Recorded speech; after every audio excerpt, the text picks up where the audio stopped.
Tonight, several Riverside County chambers of commerce have signed a letter to Governor Newsom imploring him to show flexibility with the state's reopening plan.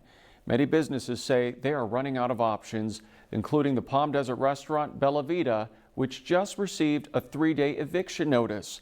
Today, I spoke with the manager, Sam Esposito. Sam, we appreciate your time. Thanks for joining us. Thank you for having me.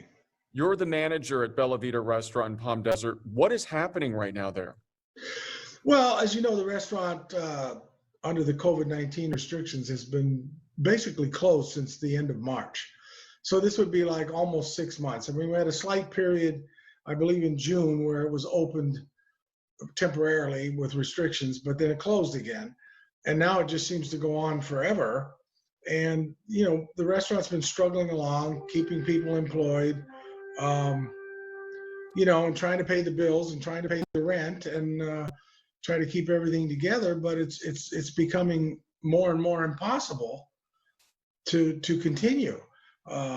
It just goes on without end, and it's getting difficult to not just close the doors, and we're not getting any relief or any help. We did get the payroll protection loan, but that was used in 60, 90 days. And we've tried to pay the rent, but we got a little bit behind. We owe the second half of August and September, which of course is not even, well, it's barely halfway through. And we've received a 3-day notice to evict. The landlord won't consider any of the negotiations we've offered or any solutions to try to keep things going so that we could get past this. A 3-day notice to evict. So there's a strong chance your restaurant may disappear. A very strong chance, yes. I mean, we've written to them a couple of times. They've ignored us. We sent them another letter offering to negotiate, try to come up with some reasonable solution to help us keep going. And they don't respond. They simply respond with notices to evict, period. What is the message that you have for lawmakers in regard to the reopening process? Well, at this point, we stand a good chance of losing many, many businesses here in the Coachella Valley, especially the hospitality industry. The restaurants, they're gonna go out of business. They're not gonna be able to hang with this or try to reopen, and that's a big part of the Coachella Valley. Other than golf courses, in addition to golf courses, the restaurants and hospitality sites are what this valley is all about. And 6 months is almost interminable. I mean, I don't know how anybody can keep going, and we're going to lose a lot of our businesses. The season is starting now. I understand the concern for the health, but the metrics are a little bit confusing.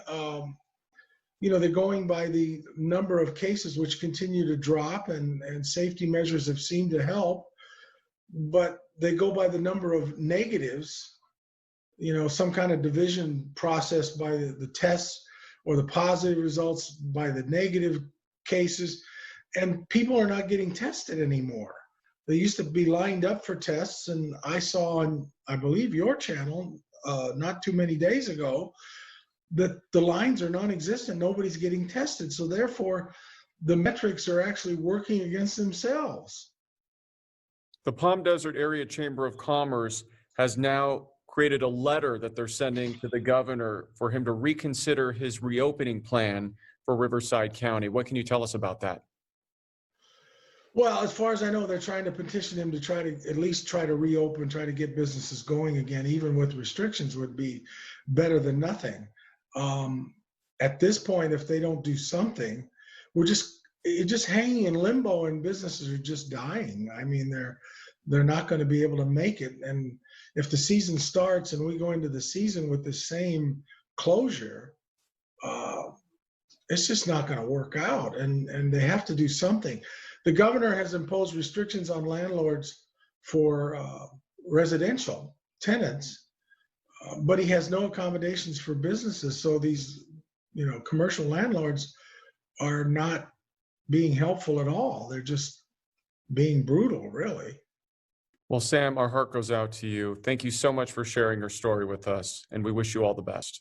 Well, I appreciate it, and thank you for listening and for having me on.